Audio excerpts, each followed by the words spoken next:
Hello friends, today we will discuss Le-Chatelier principle in chemical equilibrium. What is Le-Chatelier principle?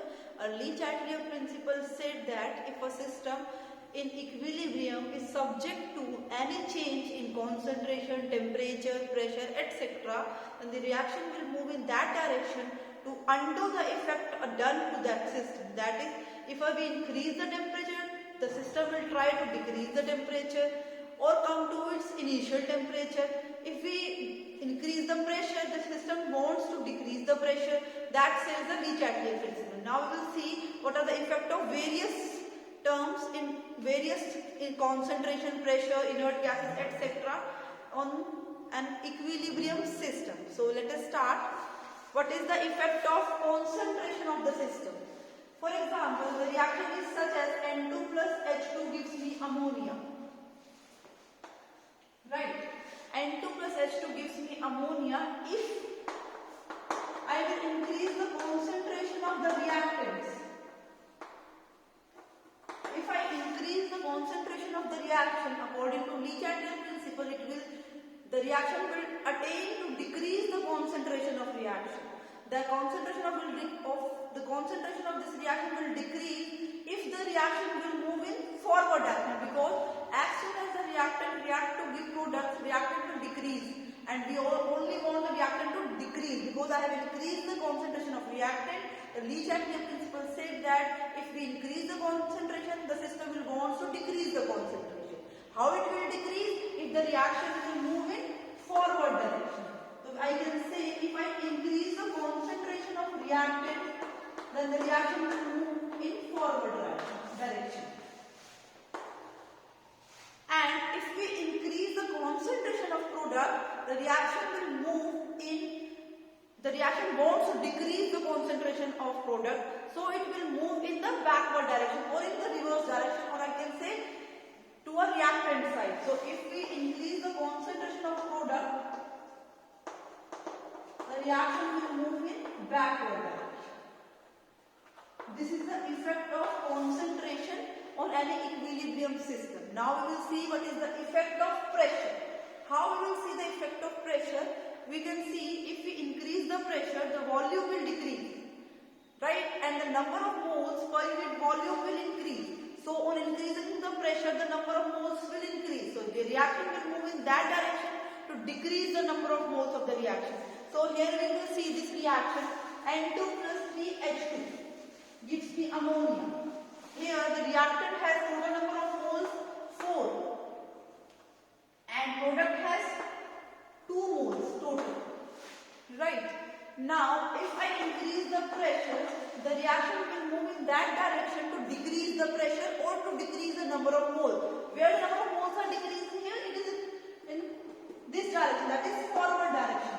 So for this reaction, if I will increase the reaction, if I increase the pressure, the reaction will move to decrease the number of moles. So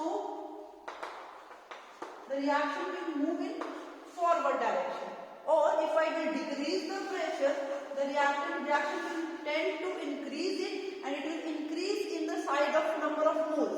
Where the number of moles are increasing, it is increasing in backward direction. So the reaction will move in backward direction. So we can relate pressure with number of moles. If pressure is increasing, that means the number of moles are increasing. The reaction will move to that direction to decrease the number of moles or to decrease the number of pressure. So in this reaction, the decrease is here in the forward direction, and so on. That is my change in pressure in Le-Chatelier principle. How is the effect of pressure done to a chemically equilibrium system? Now we will see what is the effect of adding an inert gas. Inert gas is example hydrogen, helium, argon. These are inert gases. They will not react with the system. Right? Now for the inert gas at constant pressure. First we will see inert gas at constant pressure. Right? Inert gas at constant pressure. Yani if we are adding an inert gas and pressure is constant, so obviously volume will increase, and volume will increase, the number of moles per unit volume will decrease. That means the reaction will move in that direction to increase the number of moles. Here the decrease in the number of moles in which direction? In backward direction. So the reaction will move in backward direction.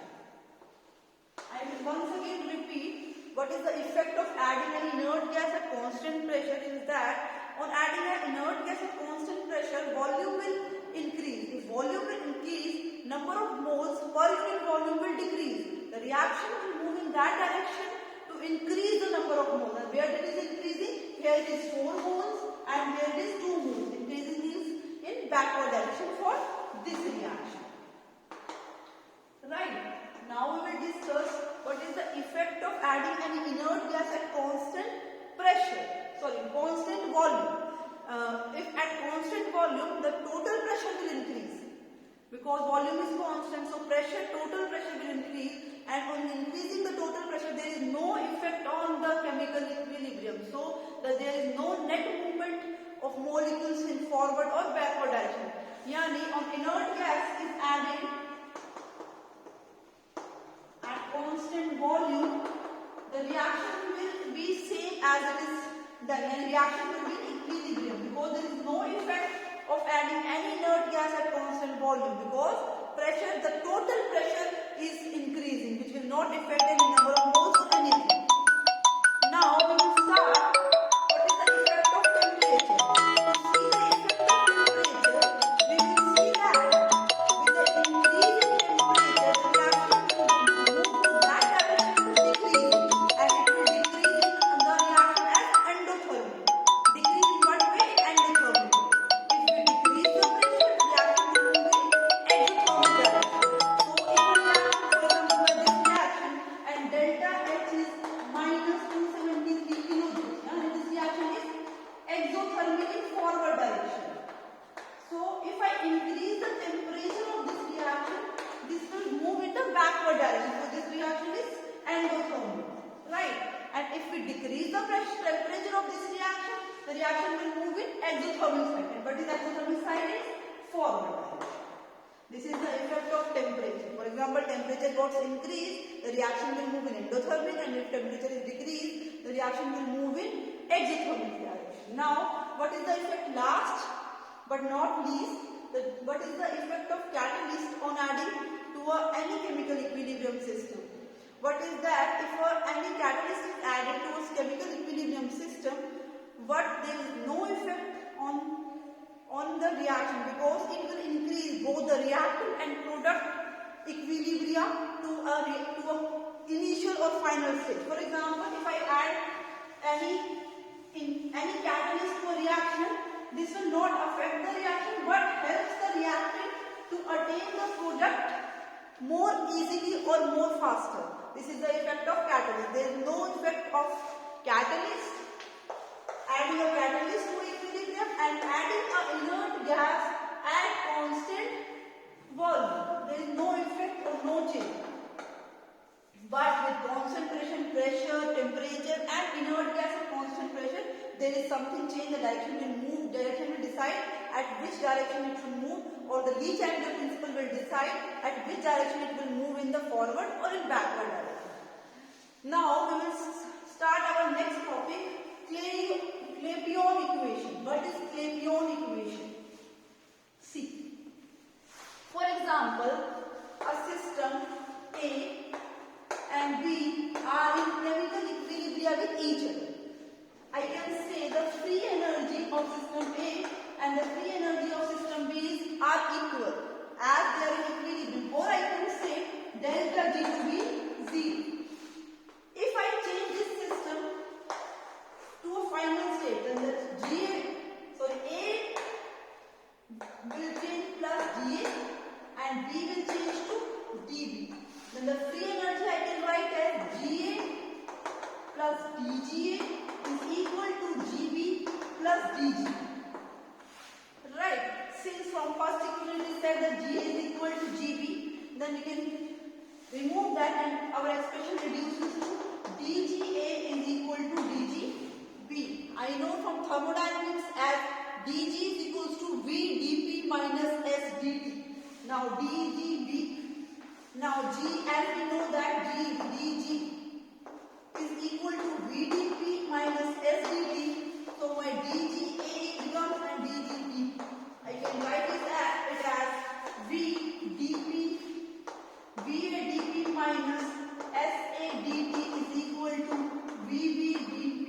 minus SB dt. Or I can also write it as VA minus VB is equal to SA minus SB dt. And this is dp. Or my expression reduces to dp by dt becomes dp by dt becomes SA minus SB upon VA minus VB. Or I can also write upon delta S by delta V. Right? And I know as delta S is equal to delta H upon T delta V dp by dt. This is Closures equation, and for any system, suppose for melting, for vaporization, the system can be written as solid to liquid. It is written as solid changes into liquid. This process is known as melting. The dp by dt becomes delta H melting T B delta V. Or I can say volume of liquid minus volume of solid. For vaporization procedure, liquid to gas, this is my vaporization. dp by dt becomes delta HB TV VV minus VL. Since I know that volume of vapor are much more than volume of liquid, I can neglect VL, and dp by dt reduces to delta HB TV and VV.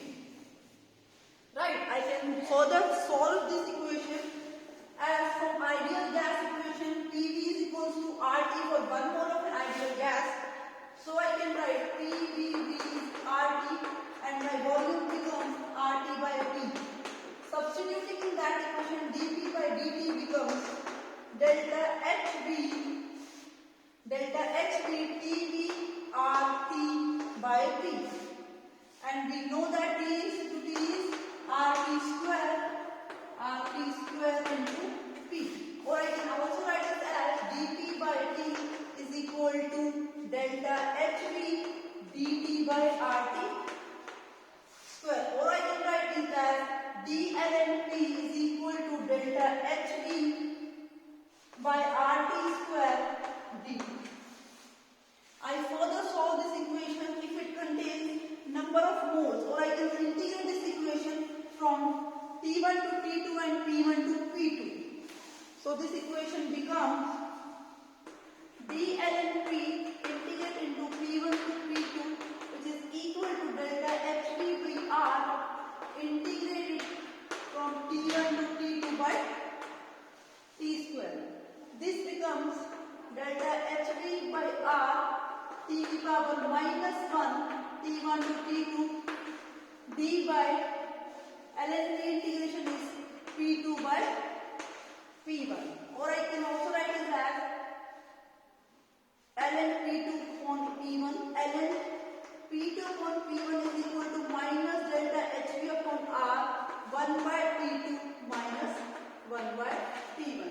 This is my Clapeyron equation, which is most